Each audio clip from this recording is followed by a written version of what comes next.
Thank you for watching. My name is Chris Oliver, and this is my project for my negotiation and deal making class.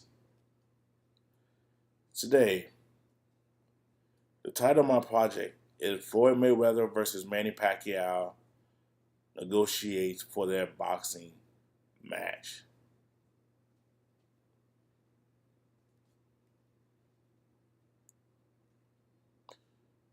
The negotiation and the parties involved.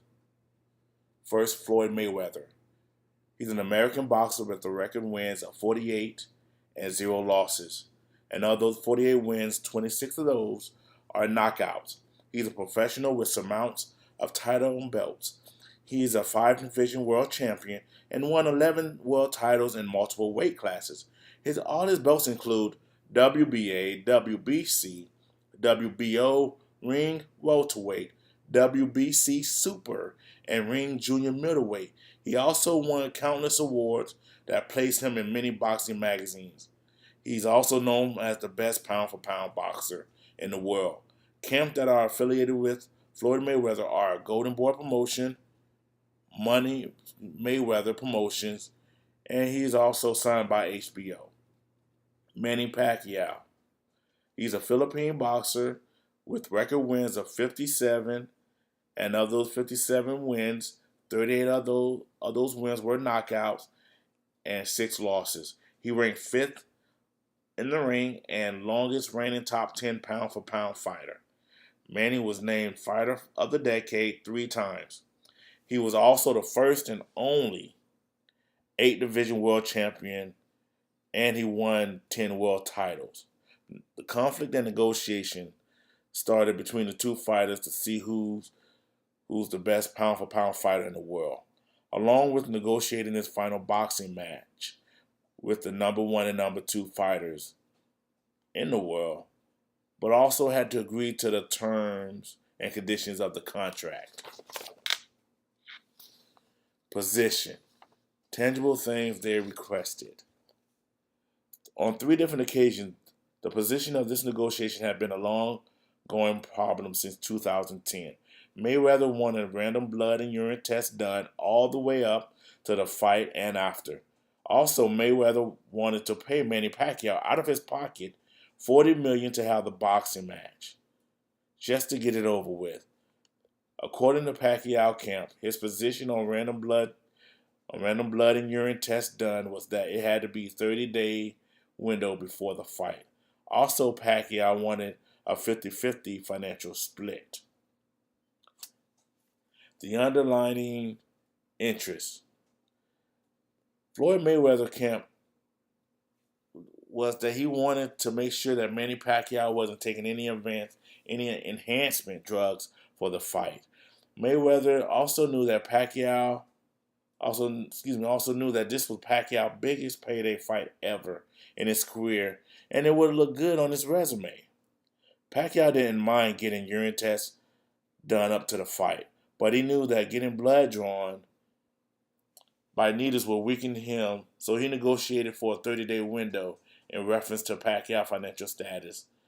He also knew that this was also a huge payday for both him and Floyd, so he wanted to make sure he wasn't getting left out.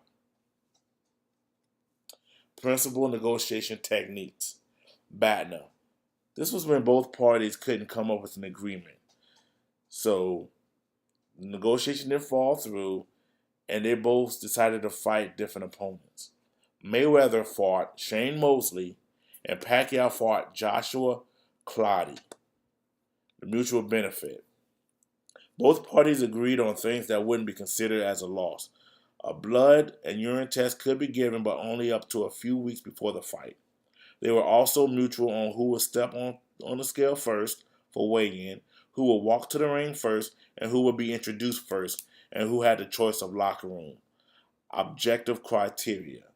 A legalized contract stated that net profit shall be 50-50 between Golden Boy Promotion and Top Rank. The net profit would include a split of all gross revenues.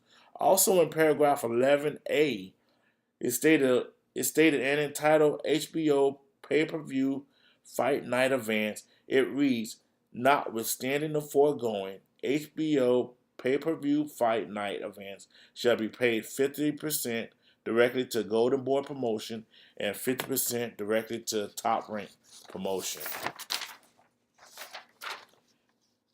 Analyzing the good. Things went well in the negotiation in the beginning, that everyone seemed happy because the fight of the century was about to take place. Both parties shook hands and hugged each other at an NBA game down in Miami. Pacquiao camp was persistent and staying on top of the negotiation. Analyzing the bad. Few things that I analyzed in the negotiation process with both parties was that they were lying on each other about the contract being signed. Pacquiao camp didn't feel that they could trust Mayweather's camp, and Mayweather went on a rant, stating racial slurs out to Pacquiao. In turn, a lot of turmoil between the two camps prolonged the fight to take place. Now, the final agreement. The final agreement was that goes as follows. Pacquiao will step onto the scale first for weigh-in and walk to the ring first when it's time. Mayweather agreed to having his name announced first once they are in the ring, and he was allowed to choose the dressing room of his choice. Mayweather and Pacquiao also agreed to a 60-40 financial split, whereas Mayweather received 60% and Pacquiao received 40%. Now this means Floyd Mayweather received $180 million plus take home, and Pacquiao will receive $120 million plus take home, which is well over $300 million in revenue combined. Is this going to be a meaningful relationship? Yes, a meaningful agreement was made. Both fighters are well known and the best in boxing history. While these two boxers are at the end of their boxing career, we may see them hanging out together instead of boxing each other. And yes, this will foster a long-term relationship. They're the best two boxers ever in their weight division with the best records. And by the way, they also agreed to have a rematch next year in the newly opened MGM AEG Arena.